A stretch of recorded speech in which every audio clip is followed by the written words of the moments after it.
नमस्कार बंधुगण मु शुभ्रांशु आपन को स्वागत करछि हमर YouTube channel education Odisha with SS को देखंतु आज मु नै आछि आपन को मानक पई 10 जून रो प्रथम शिफ्ट रे थिबा आसीथिबा किछि प्रश्न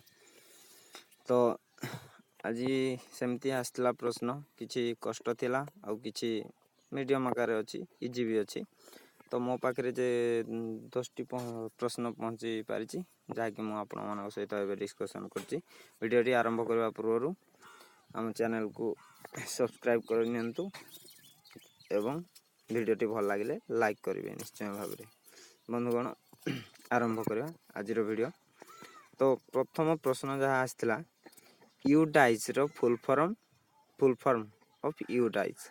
तो मु भावुची आपण माने समस्त जानिथिबे एटा यूडाइज रो फुल फॉर्म तो United district information system for education आरो सठिक उत्तर होची United district information system for education. देखंतु ए क्वेश्चन रा आगरो भी आस्तला 7 जून रे आस्तला एवं एटा रिपीट हेची तो आपण मानकर एठु जहा भी आकु हेबो एग्जाम सो रिपीटेड हेबो क्वेश्चन रिपीट हेबार चांसेस बहुत अधिक अछि तेणु सेति प्रति ध्यान देंतु। निम्नलिखित मध्यरु केउटी एक गुणवाचक विशेषण तो ए क्वेश्चन को डिस्कशन करबा को हेले हमकु प्रथमे ऑप्शन वाइज यार आंसर देबा को पड़िबो कारण गुण तो एमती मनुष्यर जो थरे कि मनुष्यर गुण को बुझाई थाए जेमती कि युधिष्ठिर जने साधु पुरुष थिले सेतरे साधुटी होची गुणवाचक विशेषण तांकर गोटे गुण को बुझाई थाए तेणु ऑप्शन रे जहा थिबो से अनुसार आपण तार उत्तर देवे। तापर क्वेश्चन को जीवा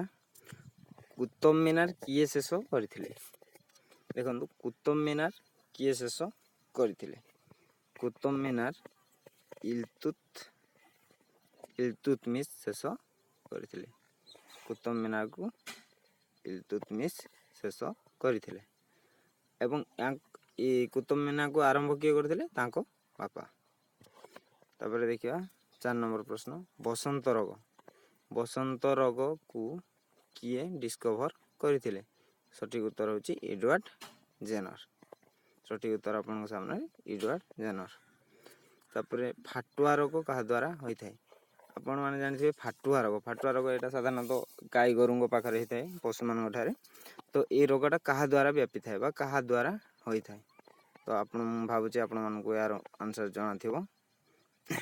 सठिक उत्तर होची भूताणु द्वारा होई थाए बा भाइरस भूताणु द्वारा होई थाए।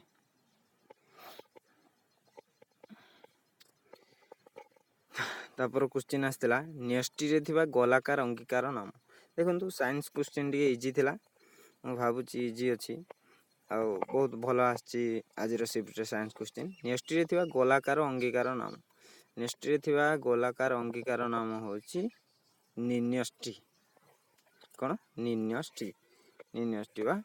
दा कोला nucleus English nucleus. Then 7 number question भूगोल रो बेतार यंत्र रो प्रसारण केउ स्तर रे होई थाए बेतार हमर जो पृथ्वी पृष्ठ तापर जो स्तर गुडा अछि तो बेतार यंत्र जो कि हमर रेडियो टेलीविजन सिग्नल ए सब जो प्रसारण होई थाए केउ स्तर रे सब होई थाए तो यार सठिक उत्तर होची आपन को पई सठिक उत्तर हो थर्मोस्फियर ए सब थर्मोस्फियर रे होई थाए केउटी एक संरक्षित शक्ति तो एटा आपन को ऑप्शन वाइज देखिबा को पड़िबो कारण ऑप्शन रे जहा थिबो सेही अनुसार ही यार उत्तर आपन माने दे परिबे। एवं 9 नंबर क्वेश्चन यदि जने छात्र श्रेणी गृह अन्य मनस्क रहउची तबे कोन करिवो टीचिंग एप्टीट्यूड रो आस्तला क्वेश्चन यदि जने छात्र श्रेणी गृह रे रहउची तबे कोन करिवा उचित तो एटा भी मध्य ऑप्शन देखि कि ही आपन तार उत्तर दे पारिबे तथापि मु जानिबारे कहूची यदि जने छात्र श्रेणी गृह अन्य मनस्क रहउची तबे प्रथमे तार असुविधाटा को जानिबा को पड़िबो से तार रही अन्य मनस्क रहिबार कारण कोन प्रथमे ताको जानला परे ହିଁ ତାର ସମାଧାନ କରିହେବ। ଦେନ୍ 10 ନମ୍ବର କ୍ୱେଶ୍ଚିନ୍ କୁ ଯିବା।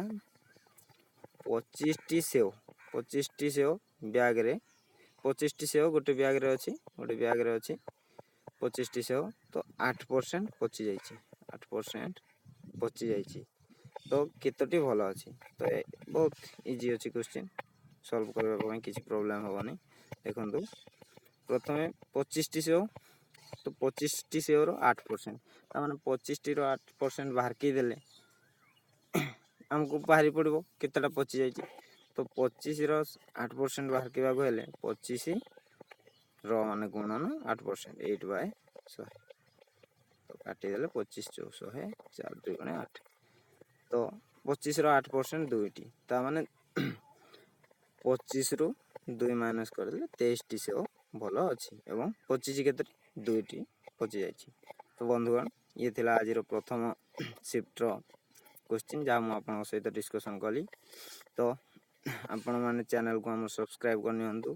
प्लीज जहाँद्वारा कि आम जहाँ भी वीडियो अपलोड करूँ आपण पाखे पहुँची पार एवं ये सब आम आपण सहित क्वेश्चन आंसर एवं स्टडी मटेरियल सब शेयर कर आपण सहित डिस्कसन करूँ। तो वीडियोटी भल लगी लाइक करने को भूलें। रोचे पुणी देखा आ गोटे नुआ वीडियो सहित।